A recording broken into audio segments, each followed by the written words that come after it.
You're 34 years old and you find it on a Tuesday, not dramatically. You find it the way forensic accountants find most things, buried in a column of numbers on page 47 of a subsidiary ledger that nobody has looked at carefully in 4 years. You're doing a routine audit for Mercer and Holt, a mid-sized private equity firm.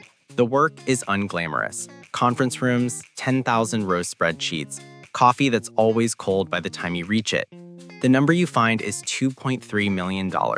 Specifically, $2.3 million moved across 47 transactions over 31 months from the subsidiary to an LLC in Delaware with no employees, no website, and a registered address at a UPS store in Wilmington.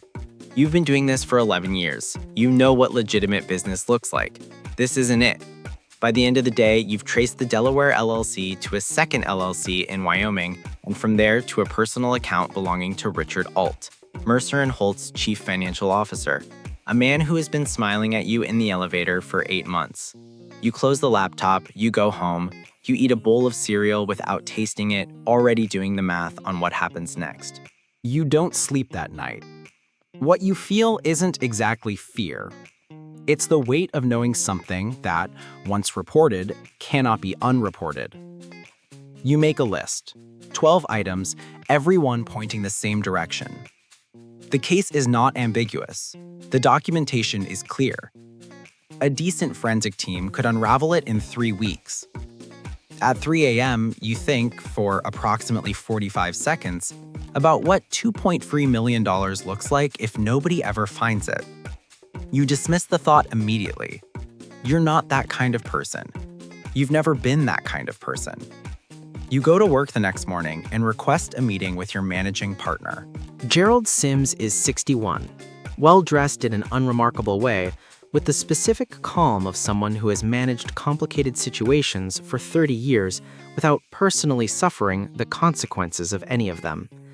He listens to your findings for 22 minutes without interrupting. Then he says, "Have you documented this anywhere outside the audit files?" You tell him about the list.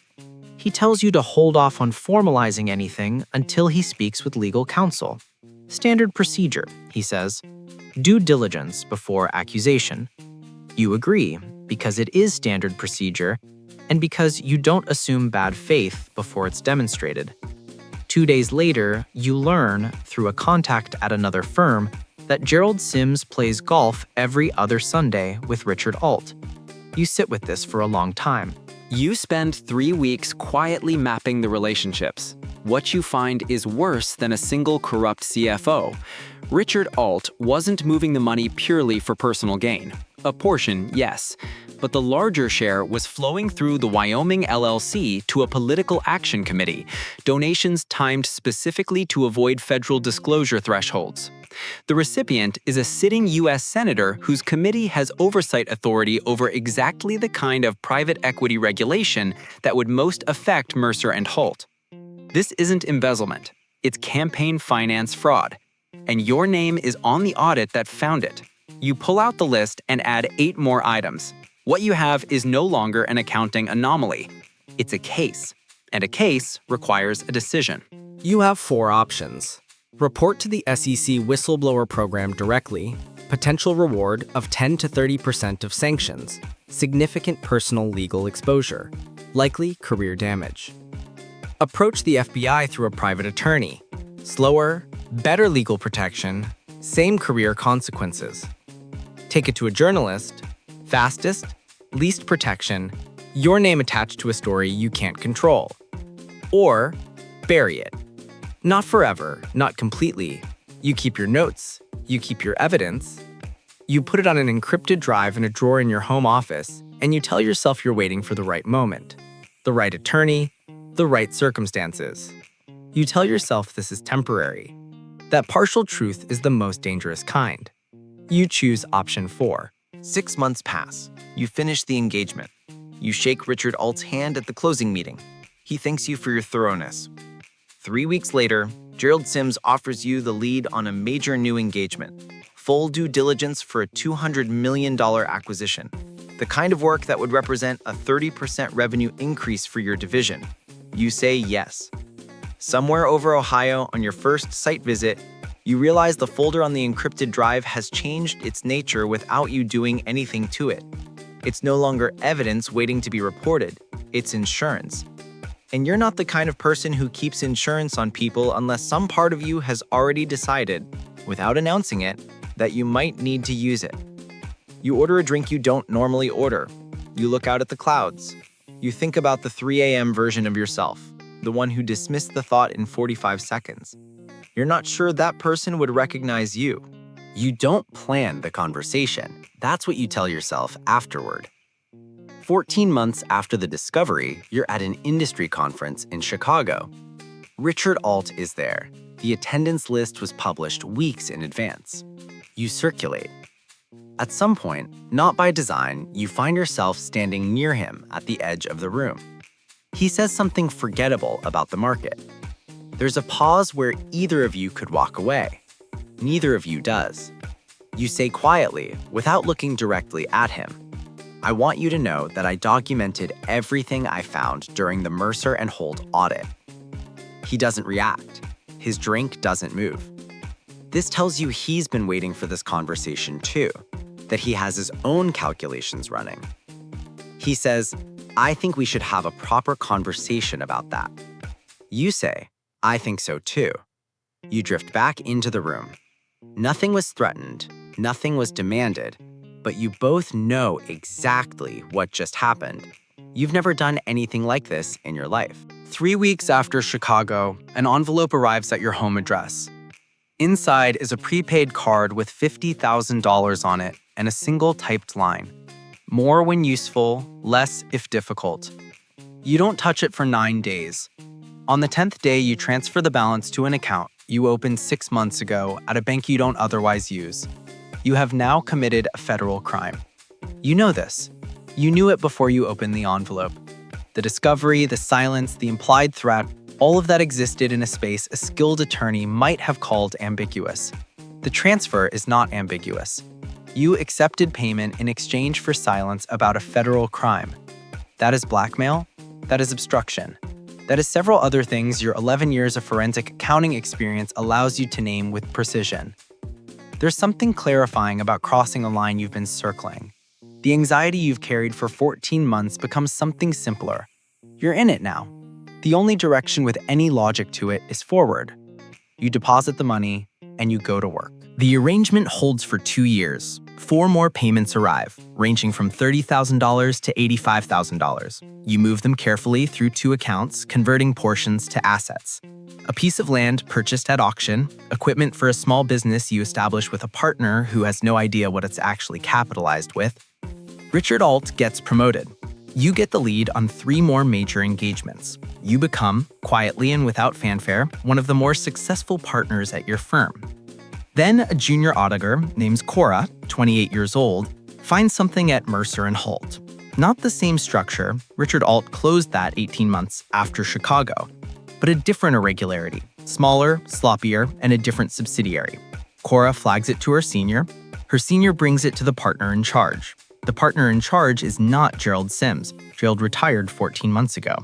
The partner in charge has no prior relationship with Richard Alt. He calls the SEC. The investigation moves fast. 6 weeks after Cora's discovery, federal investigators are subpoenaing records. 4 months in, they've reconstructed the shell company structure. 6 months in, they've identified the political payments and the senator's connection. They also find the gap, your audit, 4 years ago. The numbers that should have been flagged, visible and clear, that you reported as unremarkable. You're called in for a voluntary interview. You go with an attorney. You say very little, and what you say is technically true. At the end, one of the investigators, a woman about your age who reminds you uncomfortably of Cora, holds up your audit sign-off and asks if you'd like to walk her through your findings. You say the engagement was straightforward. She writes something down and thanks you for your time. You stand on the sidewalk outside for a long time without going anywhere. The encrypted drive exists in your mind the way a pulled muscle exists in your body.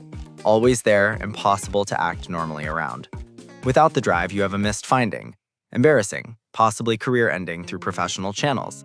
Not criminal. With the drive, you have documented proof that you found the fraud, concealed it, and accepted payment to continue concealing it.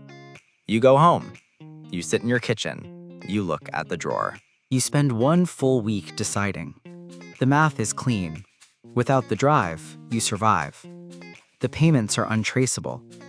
Richard Alt is too exposed to implicate you without implicating himself in something worse. The investigation has Cora's finding to focus on. Nobody is looking specifically at the gap in your audit with criminal intent. Yet. You should destroy it. You don't destroy it for 4 days.